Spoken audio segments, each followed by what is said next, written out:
मंदार आणि गिरिजा, पहिलं स्वागत आहे तुमचं स्टार मीडिया मराठीमध्ये. आज खूप सुंदर दिसतंय आणि पाठी गुढीही दिसतोय.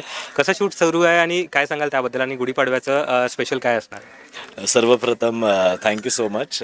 खूप छान अटायर आम्हाला दिलेला आहे. म्हणजे तुम्ही आता बघताय की डोक्यावर मी हा साफा बांधलेला आहे आणि इथे छान कुर्ता आहे, धोतर दिलेलं आहे छान, आणि नित्यासुद्धा खूप सुंदर दिसते, ती सांगेल. पण आता थोडीशी उद्ध्वस्त झाले मी. पळण्याचे वगैरे शॉर्ट्स होते त्याच्यात मी थोडंफार पडले वगैरे, त्यामुळे हे सगळं जरा आता उद्ध्वस्त झालं आहे. पण अदरवाईज हा लुक फारच गोड आहे आणि नित्या आणि गौरी या दोघींचं एक कॉम्बिनेशन आहे. तर एक सिम्पल असा स्वीटचा एक हा लुक आहे माझा. आणि नऊवारी नेसलेली आहे, रेडीमेड नाही आहे.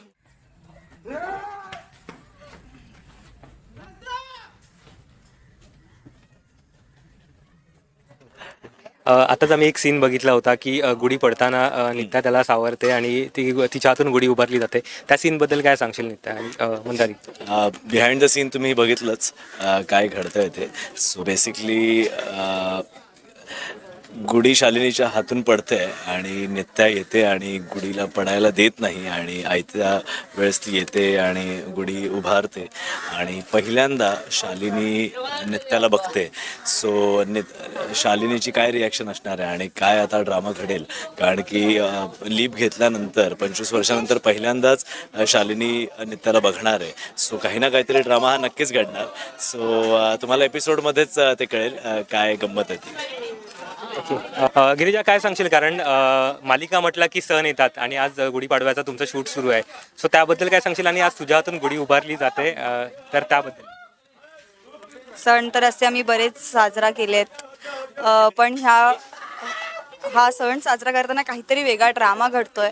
आणि ऑफकोर्स सुख म्हणजे नक्की काय असतं, त्यामुळे काहीच नॉर्मल नाही घडत.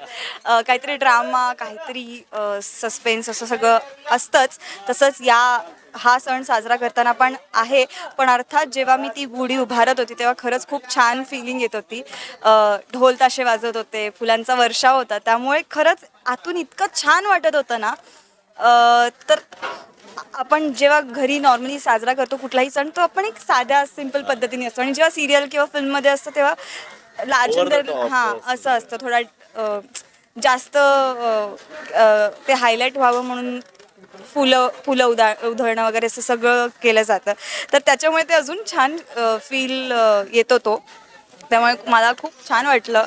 आणि ओव्हरऑल जो काही ड्रामा घडतोय तो ऑफकोर्स तुम्हाला कळेलच की काय घडतं एक्झॅक्टली. ॲक्शन आणि ड्रामाशिवाय सुख नाही.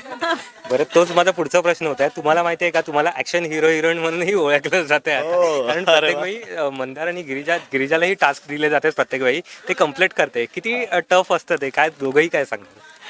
नाही, थँक्यू, ही कॉम्प्लिमेंट आहे. ॲक्शन हिरो आणि ॲक्शन हिरोईन म्हणून हा एक टॅग आम्हाला दिला गेला आहे. सो आय थिंक काय म्हणेन, ही मेहनत आहे. आम्ही आमचं 100% देण्याचा प्रयत्न असतो प्रत्येक कामात, आणि प्रेक्षकांना आमची मेहनत आवडते आहे. सो हेच सुख आहे. आय थिंक त्यांचं प्रेम आम्हाला मिळतं आहे, आमच्या मालिकेला मिळतं आहे, हेच सुख आहे आमच्यासाठी. आणि हेच म्हणेन की असंच प्रेम आमच्यावर पुढे सुद्धा करत राहा. आम्ही असंच तुमचं मनोरंजन करत राहू. गिरिजा? आपण असे काही स्टंट्स जनरली आपल्या लाईफमध्ये नाही करत, किंवा आपल्याला भीती वाटते असं होतं. त्यामुळे ॲज अन आर्टिस्ट आपल्याला ही संधी मिळते, किंवा आपल्याला आपण खूप नशिबान समजतो की जे आपण रिअल लाईफमध्ये नाही करू शकत ते सगळं आपल्याला एक्सप्लोअर करायला मिळतं. मग ते वेगवेगळ्या स्वभावाचे व्यक्ती असतील किंवा कुठला स्टंट असेल, तर मग ही संधी जर आपल्याला मिळाली तर त्याचं आपण सोनं केलंच पाहिजे. आणि प्रोडक्शन टीम असेल, डिरेक्शन टीम असेल, इवन आम्हाला डान्स परफॉर्मन्सच्या वेळेला पण कोरिओग्राफर टीम, चॅनल, हे सगळे आम्हाला स्टंट्स देतात. तर त्यांचा जो विश्वास आहे तो आम्हाला कुठेही कमी पडू द्यायचा नाही आहे. आम्ही आमच्या परीने मेहनत करू नेहमी. आणि ऑफकोर्स आम्ही मेहनत करतो आहे म्हणजे आम्ही रँडम स्टंट्स करतो आहे असं नाही आहे, टेक्निकलीच करतो. ते सगळी टीम त्याची काळजी घेते, त्यामुळे अर्थात आम्हाला दुखापत होणार नाही याची संपूर्ण टीम काळजी घेते, आणि आम्ही स्वतःची काळजी घ्यायचा प्रयत्न करतो. आणि तेव्हा ते सीन्स होतात आणि छान वाटतं की आपण हे सगळं करतोय ते चांगलं होतं आणि ते प्रेक्षकांना आवडतंय, रिअलिस्टिक वाटतंय. आणि खरं सांगू का, हे सगळे स्टंट करताना कलाकारांना खूप लागतं सुद्धा, आणि खूप मेहनत लागते. खूप कुठे कुठे लागतं ते सांगू पण नाही शकत आम्ही. पण जोक सपाट, या सगळ्या गोष्टींमागे मेहनत आहे आणि या गोष्टीचा आनंद आहे की आमची मेहनत प्रेक्षकांपर्यंत पोहोचते आहे आणि त्यांना ती आवडते. नक्कीच, कारण तुम्ही तुमचं 100% देताय आणि प्रेक्षकांनाही ते दिसतंय. कुठलं असं स्टंट होतं त्याच्यासाठी सगळ्यात जास्त मेहनत घ्यावी लागली आणि तुला काही बरेच आठवतंय? आहेत, जास्त बरेच मेहनत घ्यावी आहेत. लागली? आठवतात मला, बरेच आठवतात. आम्ही खूप स्टंट केले आहेत, म्हणजे विहिरीत उडी मारणं असो किंवा जे नंदनवन आमचा जो बंगला आहे त्याच्यावरनं टेरेसवरनं उडी मारणं टेरेसवरनं, हां तिथून आपण बऱ्याच वेळा उड्या मारल्या आहेत. आणि आत्ताच नुकताच मी एक होळीमध्ये स्टंट केलेला आहे. मी शालिनी गाडी स्पीडने चालवते आणि मी मध्ये येतो आणि मी ईशानच्या मागे धावतोय आणि गाडी मला धडक देते आणि मी रोल होऊन पडतो. तर तो सुद्धा एक आय थिंक डेंजरस स्टंट होता. म्हणजे जर तुम्ही केअरफुली नाही केलं आणि जर तुम्हाला एक्सपिरियन्स नसेल तर तुम्हाला ते लागू सुद्धा शकतं आणि म्हणजे काहीही होऊ शकतं. म्हणजे हातापायाला खूप मोठी जखम होऊ शकते. पण हे सगळे स्टंट मी आधी केलेले आहेत आणि थोडाफार मी म्हणेन की एक एक्सपिरियन्स आहे मला की स्वतःची काळजी कशी घ्यायची. त्यामुळे बऱ्यापैकी मी तो पुल ऑफ करू शकलो. पण प्लीज आम्हाला बघून तुम्ही असं खऱ्या आयुष्यात करायचा प्रयत्न करू नका. पण हां, back to your answer, I think बरेच स्टंट आम्ही केले आहेत. गिरिजाच्या बघूया कुठला लक्षात आहे तिचा आवडता स्टंट. बरेच आहेत. मुळात मला स्विमिंग येत नाही आणि इतक्यांदा विहिरीत उडी मारली आहे, तर ते एक मी थोडं धाडस करून मी विहिरीत उडी मारायला शिकले. आणि त्याच्यानंतर जसं मंदार म्हणाला की टेरेसवरनं उडी मारायची होती, तर एकदा मी मारली होती. परत एकदा जेव्हा मारायची वेळ आली तेव्हा माहीत नाही मला काय झालं, मला भीती वाटली. पण थँकफुली प्रोडक्शननी ते थोडंसं चीट करून आम्ही ते केलं. त्याच्यानंतर गाडी चालवणं असेल, मला गाडी चालवणे, गाडी चालवता येत नाही आणि तिने गाडी चालवली आहे फिल्म सिटीमध्ये. हा सगळ्यात मोठा स्टंट आहे आणि मी बाजूला बसलेलो. हो. आणि त्याच्यानंतर आगीचे सिक्वेन्स असतील, आगीचे सिक्वेन्स पण आम्ही केलेत बरेचसे. आगीत उडी मारली. आता आठवलं मला, मी पण आगीत उडी मारली. पदराला आग लागली, असे बरेच सिक्वेन्स केलेत. त्यामुळे बरेच आमच्या sequence मालिकेतच हे सगळं होतं आणि असं सगळे स्टंट आमच्या मालिकेत बघायला मिळतात आणि त्यामुळेच आमची मालिका थोडी वेगळी आहे. पण आम्ही एन्जॉय करतोय या सगळ्या गोष्टी. बरं, पाडव्यानिमित्त जयदीप गौरी म्हणजेच नित्या आणि अधिराज एकत्र येणार आहेत का? कारण प्रेक्षकांना खूप मोठा प्रश्न पडलेला आहे की कधी दोघं एकत्र येणार आहेत. एकत्र तर आम्ही आलोच आहोत या गुढीपाडव्याला. तुम्ही आता एपिसोड बघून तुम्हाला कळेलच. पण जयदीप गौरी जसे एकमेकांच्या प्रेमात होते आणि आम्ही रोमॅन्टिक सीन्स व्हायचे आमचे, तसे अधिराज आणि नित्या आत्ता सध्या तरी प्रेमात नाही आहेत. त्यामुळे त्यांची भांडणं जास्त चालू आहेत, जमिनीवरून असो किंवा घरावरून असो. सो ते एकत्र येत आहेत पण ते भांडत आहेत. पण त्या भांडणामध्ये पण भांडणामध्ये पण प्रेम आहे. पण जेव्हा फुल फ्लेज रोमॅन्स सुरू होईल तेव्हा त्यांचे सीन्स अजून छान प्रेक्षकांना बघायला मिळतील.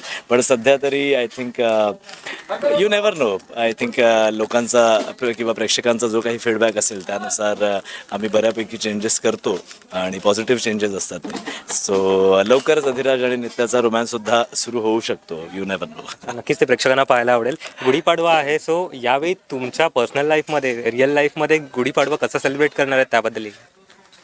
कारण गिरिजा तुझं नवीन घरात पहिलाच गुढीपाडवा आहे.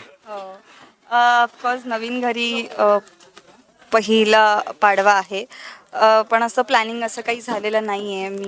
मी आत्ताच आईला विचारलं की दादाला सुट्टी असेल तर ती मला म्हणाली की त्याला सुट्टी नाही आहे. आता बघूयात आमचा काय प्लॅन होईल किंवा काय. बाकी अजून असे प्लॅन नाही झालेत कारण इथेच असतो, घरी जायला लेट होतो. त्याच्यावर काहीच डिस्कशन नाही झालं.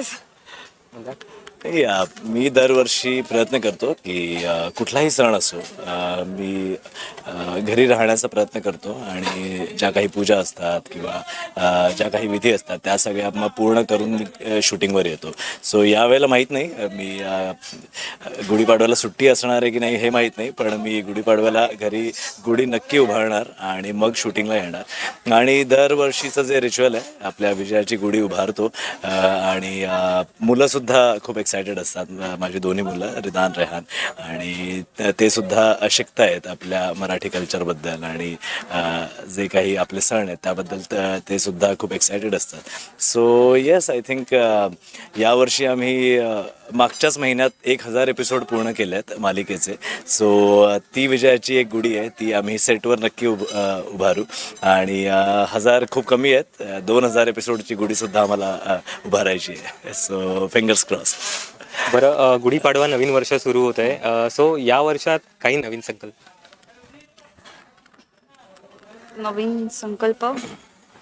नवीन संकल्प असं मी नाही काही केलं, पण ऑफकोर्स फिटनेसच आहे जे मला वाटतं नवीन वर्ष काय दररोज करावा लागतो संकल्प.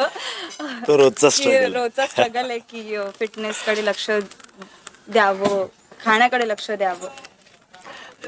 आय थिंक आता जर मी करोडो लोकांपर्यंत पोहोचलोय तर या येणाऱ्या वर्षात किंवा येणाऱ्या काळात मला अब्जोवधी लोकांपर्यंत पोहोचायचा प्रयत्न असेल माझा. त्यांचं प्रेम मिळवायचा प्रयत्न असेल आणि अजून जास्त मेहनत करायचा प्रयत्न आहे. अजून चांगलं काम करायचं आहे. आता जे काही तुम्ही स्टंट बघताय ते काहीच नाही आहे, ही फक्त सुरुवात आहे. तर अजून बऱ्याच मोठ्या मोठ्या गोष्टी करायच्या आहेत. अजून खूप अधिराजच्या भूमिकेत प्रेक्षकांचं मनोरंजन करतोच आहे मी, पण या भूमिकेच्या पण अजून बऱ्याच शेड आहेत, त्यासुद्धा एक्सप्लोअर करायच्या आहेत आणि आपल्या कामाने जगभरात पोहोचण्याचा प्रयत्न आहे. सो तुम्हा सगळ्यांचे आशीर्वाद असतील, प्रेक्षकांचं प्रेम असेल तर ते नक्कीच पॉसिबल होईल. तर आमच्या मालिकेचा पाडवा स्पेशल एपिसोड बघायला अजिबात विसरू नका.